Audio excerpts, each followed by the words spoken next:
Shalom. I want to give all praise and glory unto Yahweh, Ba'ashem, Yahushai, Ba'ashem, Rakah Kodash.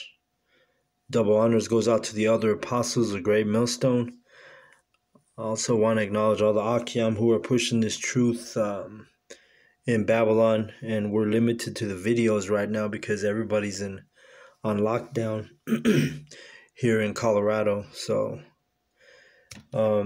gonna just do a quick one tonight. So I'm in Psalms chapter 127. It says, "Except the Lord build the house, they labor in vain that build it. Except the Lord keep the city, the watchman waketh, but in vain." So if basically this verse is saying, hey, if you're doing this work and you're not doing it with the purpose to glorify Yahushai and glorify the Creator, Yahweh, then your work is just useless. It's in vain. All right. Even the watchmen, these false prophets. So it's everything. At the end of the day, we do this for Yahweh, Ba'ashem, Yahushai, Ba'ashem. All right. Verse 2. "It is vain for you to rise up early, to sit up late, to eat the bread of sorrows. For so he giveth his beloved sleep." So who are his beloved? His beloved are his elect. All right. And why do we have sleep? Because right now, you look and see what's going on in this world, and people are losing sleep. You have people who own businesses, and they're freaking out because they can't run their business like normal right now, and they're losing a lot of money. A lot of these businesses are even gonna they can't sustain being out of normal operation for even more than 6 months, some even less. So they lose sleep. But here, the most important work you could be doing, especially now in these times, is teaching this word. All right, and that's why what he's talking about. He says, "For so he giveth his beloved sleep," because the men of the Lord, we have been studying this word, watching all the brothers' videos, all the Akiam's videos from GMS, and also the elders, and therefore we have it's not a surprise to us what's going on, right? Because we've been in the streets telling you, hey, these things are going to happen. Jacob's trouble is coming. Mentally we are preparing ourselves for all of the shit we're going to have to go through.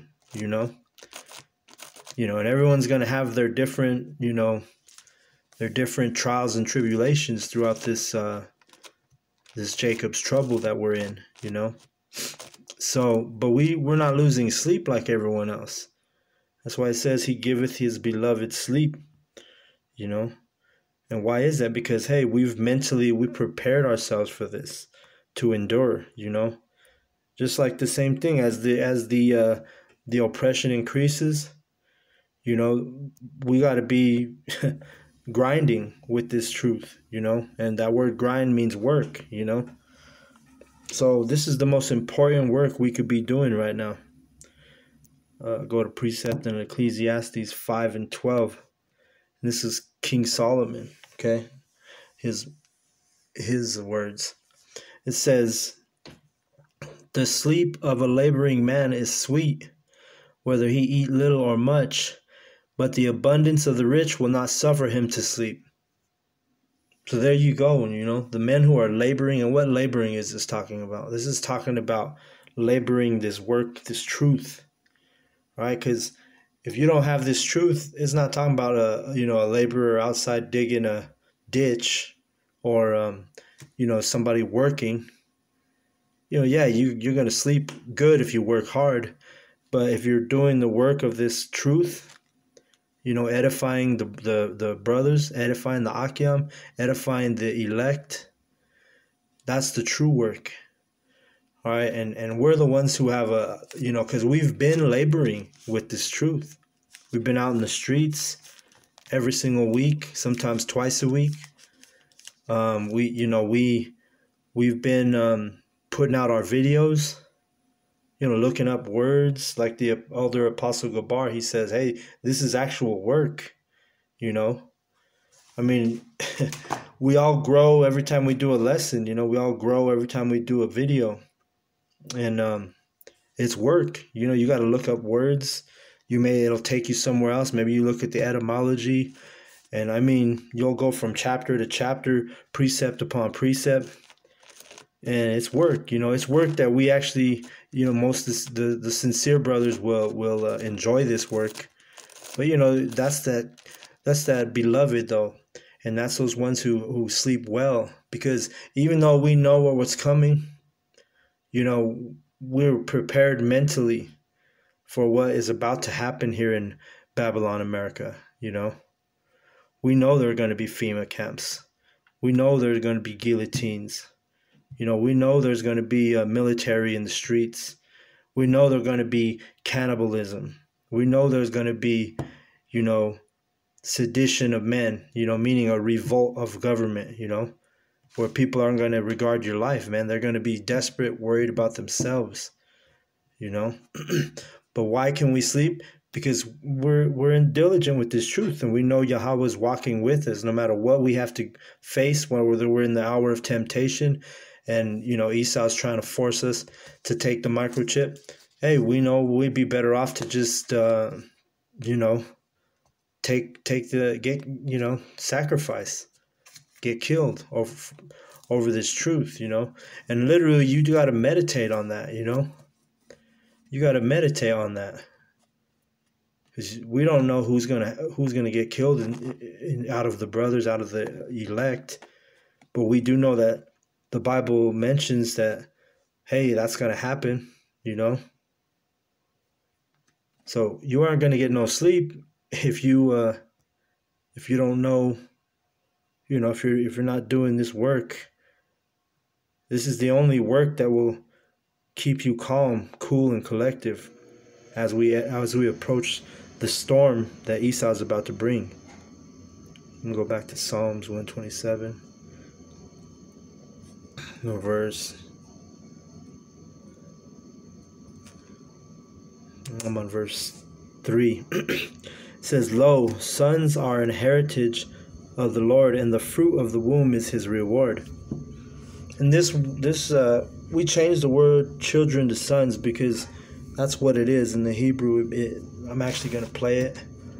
But this proves right here that they put children where it should be son, because, you know, children, it says, are an heritage, but we know a son creates heritage, right? Because if your daughter has a kid with an Edomite, then she's not continuing the heritage. No, but the son will, you know. So that's how one of the places where we know this word children actually means sons in the Bible. And in Hebrew it's bain, B-E-N, but it's pronounced bain. I'm gonna actually play it. Strong's H1121. Bain. All right, so that means sons. And when you look a little deeper into this, it shows you that this verse right here, chapter 127, verse 3, and it actually says that that's that Hebrew word that would be there in the Hebrew text, which would be bain.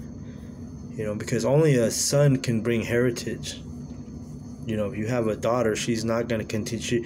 You lose the heritage if your grandkid is the dad is an Edomite, you know, and Lord willing, you don't have to face that. You know, there are women of Israel who don't know the truth, and they have kids with Edomites, and not knowing that their kids are Edomites, you know.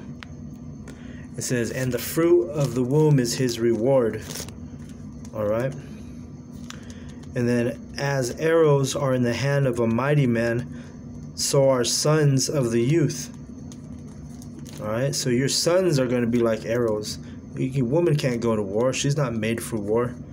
In Esau's kingdom, he allows women in his military, but that's Esau. You know, Esau is he's a perverter of the word. He does everything backwards, contrary to the Most High. So, you know, but that word children means sons. So it says, so are sons of the youth. Happy is the man that hath his quiver full of them. And a quiver is like the pouch, the bag that you carry those arrows in, you know. So it says, happy is the man that hath his quiver full of them. Meaning, you know, if you're going to war, you're going to have your sons go to battle. You're not going to have your daughters go to battle, you know. It says, they shall not be ashamed, but they shall speak with the enemies in the gate. All right, and I wanted to look up gate and see how you say that in Hebrew. But you know, the work that we're doing is the most important work. And how has the Lord magnified that in this last 2 weeks? You know? Because, hey, there's people that, you know, they had their faith and their hope in the American dream, and they were working their asses off, and only for the grinding to cease. You know, how many people you know out there that got laid off from their jobs because of this lockdown? You know, a lot of people. So we go into those gates, and the gates. Well, let me play it real quick. It's